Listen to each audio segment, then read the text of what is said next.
कभी कभी इंसान सोचता है, मेरे साथ ही इतनी मुश्किलात क्यों हैं? मेरी दुआएं कबूल क्यों नहीं हो रही? आखिर कब तक ये आजमाइश चलेगी?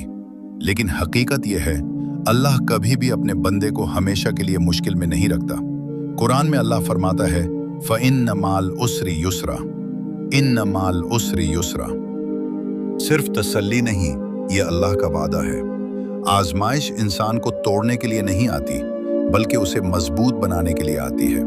जैसे सोना आग में तप कर खालिस बनता है, वैसे ही इंसान मुश्किलात से गुजरकर पहले से बेहतर हो जाता है।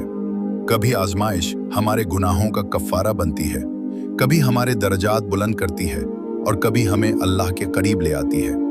बाज़ औक़ात इंसान राहत में अल्लाह को भूल जाता है, लेकिन मुश्किल में वो सच्चे दिल से अल्लाह को पुकारता है, और यही पुकार बंदे और अल्लाह के दरमियान ताल्लुक को मजबूत कर देती है। याद रखें, रात जितनी भी लंबी हो, सुबह जरूर आती है।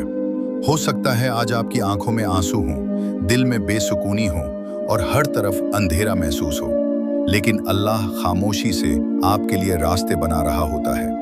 वो वक्त भी आएगा जब आप पीछे मुड़कर देखेंगे और कहेंगे, अगर वो आजमाइश ना आती तो मैं अल्लाह के इतना करीब कभी ना होता। इसलिए हिम्मत न हारें, सब्र करें, दुआ करते रहें, क्योंकि आजमाइश के बाद आने वाली आसानी अल्लाह की सबसे खूबसूरत रहमतों में से एक होती है।